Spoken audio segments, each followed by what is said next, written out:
kakal ngofo ni le Apili le Apili le afunga ali mongi le ngafai le case fulele se furfa aso e kaunga Apili ai lo masino le Apili ai wa pafo markai o kile pole la o fa markai ala sanga bafu anga wala ila abinge Faamasino nga fole wa kilo poi se Faamasino lang kadianga re ko nga apa ye wole le mai Faamasino sili pe wole ma kalasa o ye ko kalasa wa wo ka kalasa apa gera wole le ma vonge ma malala toa pe wole le ma masimakiba wala fa mai fapunga e ka kau o ma kwale le sanga mafu anga wala e o nga ko nga faila la Apili ya Ia le puli. Ia mele ia. Le keisha. Ale o fa fo mai mal su. Se fu fa aso. Ale mo dua masinga. Maka le so fu fiko maki le ngfai le. Ale la o so fu fiko o me. Maki Apili le me dua masinga. Wa over male le mafo fa o tembi le ngfai lai. Ai o le ale mafu anga kakau wa e kalia Faamasino pa fa isi mafu anga kau wa mafu anga kau nga tawa me nga fa i mongi ka ya ko la le o sa musila fa le anga Faamasino sa fa me anga me fa ale fo ka alu foila le fenga ngile Apili o ila Faamasino ka kalia nga ko nga me ya mai ia te pena ta fa ya tua e ka kaunga iaile me ka ole make sense o lo finga o le Apili ma le me ta o le tatia ia ai su ela le si mea aka ko mafau ni le me la ya lu Apili mana nga penol fat e iaile right al tangata Apili ai o e fkau ai sila ngeile ia kaua kusa ole alu lava ka Apili ia afia la auri se mea ai le sa wia pe a fai ke le longa loko e pei o le mele nga ke claiming o ia ke le loko sau lo la su ele hit and run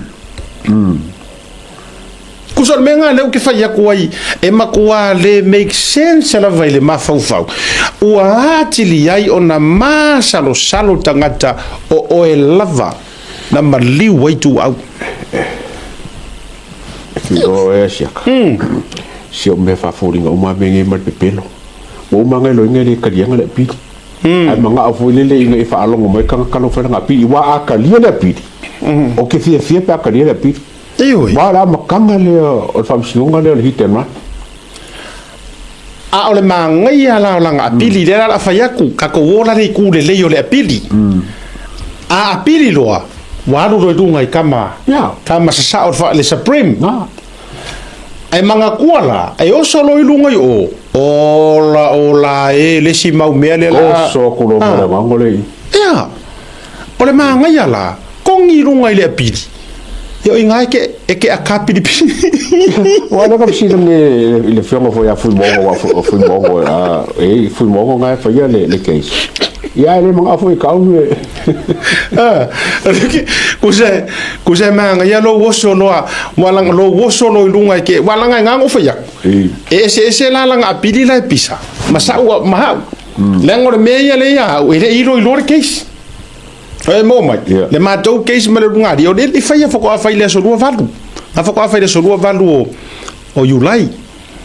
ona wale fitawi ia le tulanga wal mako keise se mangu fa aru ke minge alanga ola ye isi mera sia ulo ia ilunga ile Faamasino ma wolunga e avela ye Faamuamua ile si foi keisa ese mai ole wikala le ngo fayak ele le ia la wa paule mele nga ma ye le unga ole ruling ya ele talia e Rosella mai ma no foi le nei o te tali atu ai mai vatu foi sa utali ile totele o tole tusi mai ali ata o mo nei taimi le la avel nei avano va tu foi usilia ma le se fulu mon tupu wa fele mai poflu ngor YouTube ma le Facebook faaftaite le lava i loto faaftai loto nganga ma loto wa Kangaka uma le ai ma sesi o kangaka le a tau ai aro lofa i prokalame ma sa iringo le amio tonu o manga o mau ke aru sa mo te mingai. Nobody. Yeah. E o inisio faife au e o inisio wo ma mai e ke sira fia fo i mo uiloa o tau a inga o e pele ma mai e le ai mangisi onga o lele ku. Yeah.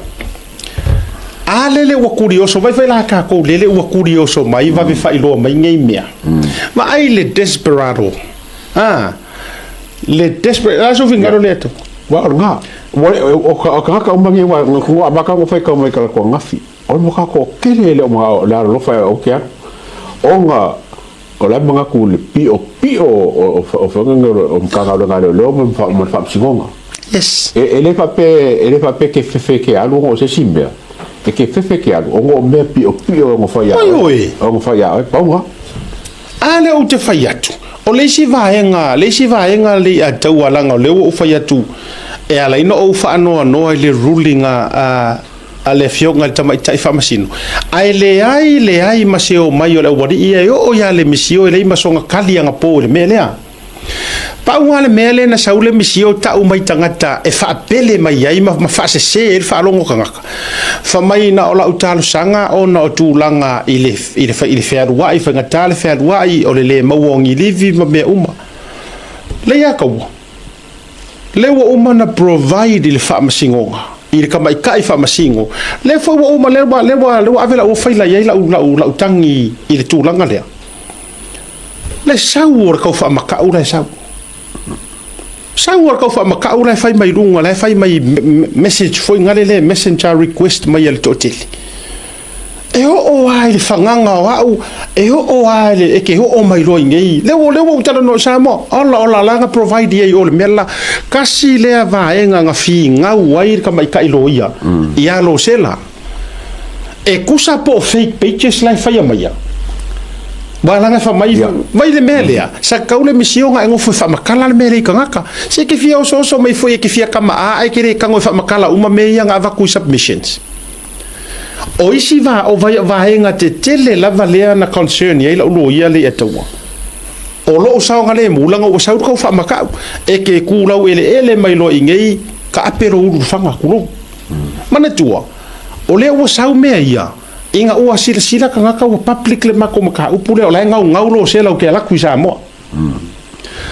Lea Laa e kami mai ai roa makangaka i kua i peichesia, ma whai mai markau wha maka. E isi nga post ai runga isi, tulo nga post public isi. O Lea Laa e whai atu lea nga as any lawyer, e concern, e leise si e whaawila so nga kingo. Ie se o ka kou sa moa o lea la ke uko fo mai Saogalemu sa moa anga ile uku wa fanga mai le oki e o mai le so ele o mo se kadi ole nga o loka po kaki ele o fa mari inga le a inga i ku langa mari u pengi ami ai panga le atu e le o va ai ma mafa ye le kamai kai Faamasino e fa yetu e fa mai le kali e Faamasino o langa va ai me ngai mo fake pages yes o me nga ringa fake. A foi le winga le o te fai to I o te lo ai e makua fengi kusi ya male se ngau lo Faamasino le e le manga o ise kulanga walanga o langa discretion kusa o langa fa ko fala inga ka e ka lai le mele ole AVL ai kusa wa kangia mai makua blinded ar sila le fionga Faamasino e consider ia a ola officially la wa e mawhainga ofisiri aku publicly ai a o warua kula ile aso lea ai kupu ai kau purpulenga le ia kia o le an mea e kupu karia lau sunga Faamasino e ke koe fia Faamasino I lo wolanga ako o nga o kua aku o lo ngau ta koe e le kon ai le ai mase sau o Lemisio kalangoa pa wale mea vai reason sa mo o reason ma mea ia mai rawuri ia mo peanuts Lele ka ele o kalangoa la ulo ia ele o kele mea nga finga winga. Ai le anga po le ya fo ile ma lo si or finga o le fionga ya leone marka mai ka ilo ia lo ku mo la case. E ave uma ia e ku ua ile faikalia or Faamasino. Ale wa va ku ko kiki fa lima nga sau fa makau pages ese le sau wai. e ke ku mai ro ngai le wai lo le so le la fa ilo Faamasino a mea se fa mai Faamasino e ki sau lea e ke maka kai me ke o mai ngai pa a menga ngari ko pe sa o ngai lo kan ka leanga ni mo se fia ele aya ma se ko mangu ngare power ko mangu le la ku yo foringa nga asia ka male ya kawa masave mara vai ngai pa wa yo ko mangu le ku sa foringa ai le ma fai nga sau se kanga kai ni fo wala fo ile ma e mara malamba e uma ai ko so ko manga ia fer pui ma to sila la o to sambo ele le o fa so ku meia ele o sila ia il Faamasino so safety le langa le o ke fai ku ai le ai ma so kali ko winga ale wa ala langa mai li mongi ale o fe punga mai vai ka ko ia vai le vave a wale o ngosai karo fai a fe o ti ma pa nai mea ile mana o te alua tui Samoa shame ale me fole sa ma fo le pa fa pe o se finga ngalo fo il Faamasino ya mo se ka ko fai nga malo why don't you offer full protection ya asiaka for 7 days leo yeah. VIP hotels ale la kwa ti kwa soko sa ngi ko tatu no molo la ele la me ngale pesa ngo pa penga a le ula la sunga nga wat Faamasino feng ferme la ya fai ko kongi mo Faamasino a le winga la a velo te fatu le se ta auto le leila nga le wa mai evidence o ka fa maka wa di mongi le wa mai evidence fa mai o la fa kari mai le si te ke la kuloka Lea Laa wa mai uma meia la wa ave fafkai ke lea wa fiwe pungi o ko loko wa to mai lava fa ali mai thank you very much thank you for making life easier for me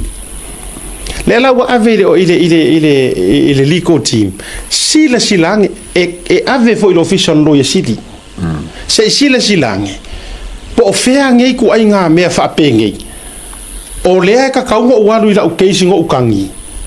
ale u fola mai ai mar fainga fape o lo ka tire ke sa la mawe yeah sorry if it makes sense ngai mea ngia kungu ale eise extradition so wa approving e ku so le la mo o nge lo inga ia saure ngari ile that's the whole thing behind it ma ai la ka ko ye ngo wala ko le Samoa e kau fainga ai mana to mai o le mea le kau fai aku o mai le urungari ile present mai ko evidence o mea ia ko ke la o mai ia upawanga that's all I'm asking prove it prove mai po ai ko ngula kai minga ku puai mea prove it to me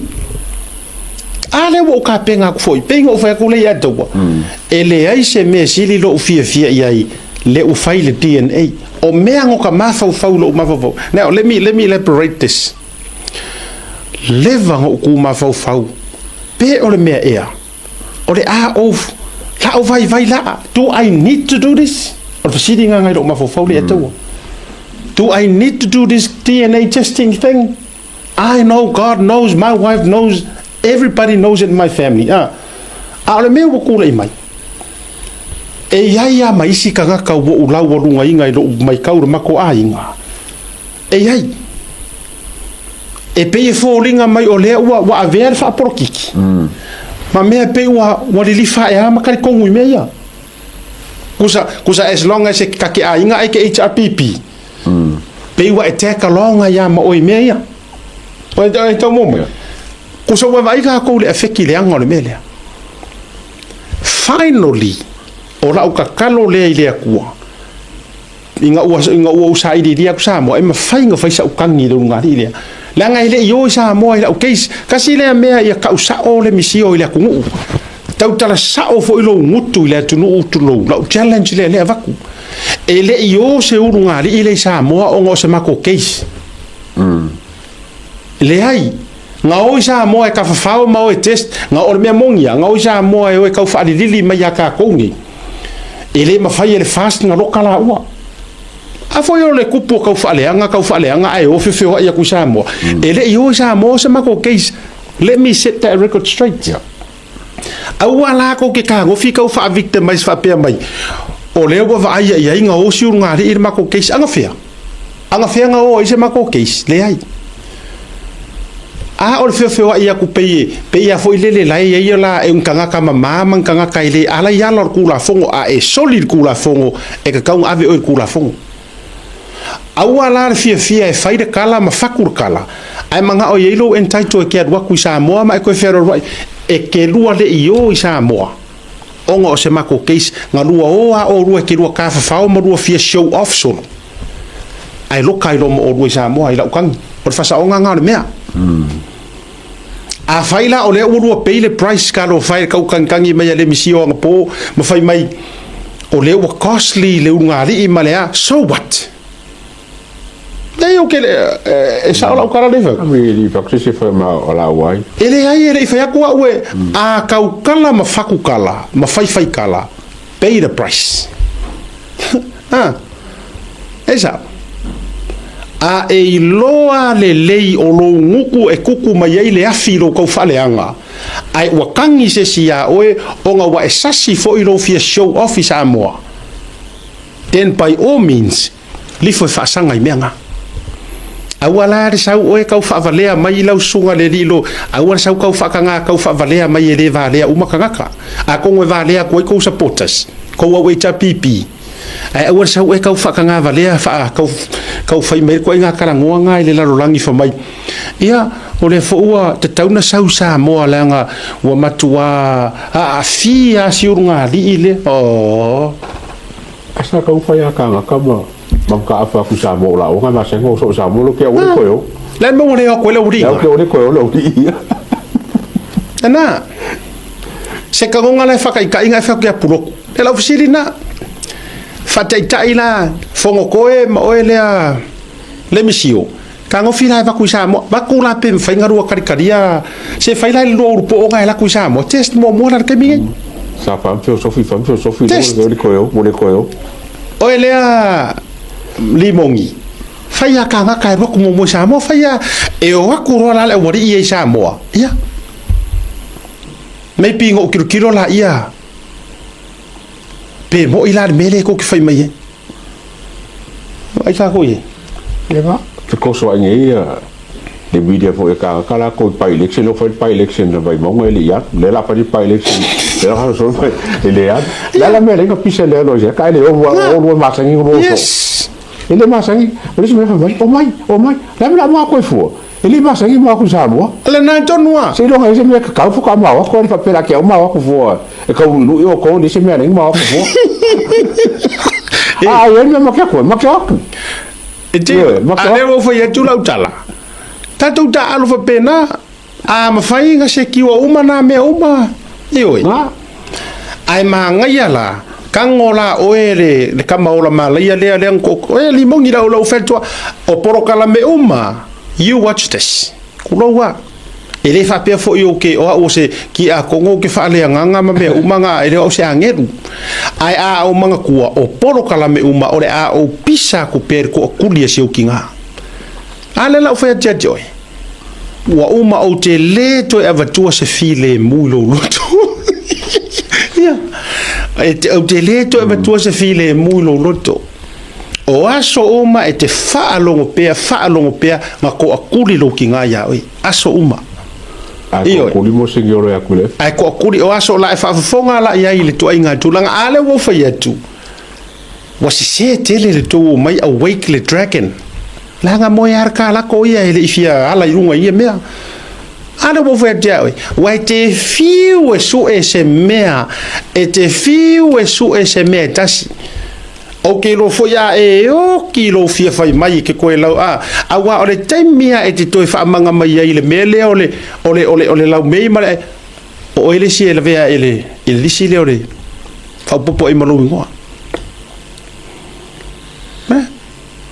e te fiu e tau su e se mea leanga e te whaasanga mai e te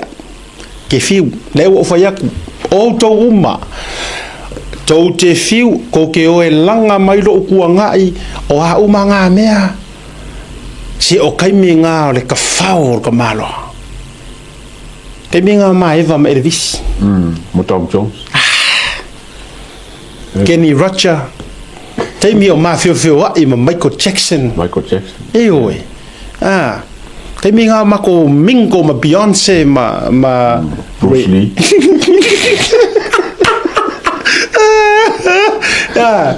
Oi, pau me ko ke oku sia kia ko oh yeah, or ka maroanga ya. Feo ai ma Jennifer Lopez. Me vai. Pau nga me ko ke maua. Fa mai boy. My best friend Asiata ma J-Lo. My godfather ma good news. Lalu wingo from Talang. Pau nga me nga mo me e vanga kama ke maua. Iyo ai. Me nga. O ke alofa. E ke ro me ale ngofa. O ke alofa ku ke alofa o e langa o fai puli. E re o se fai puli ya kau. Ai nga o lo fa ku ya ki o e mar nga mo nga ke eku mo oi o ma mafateli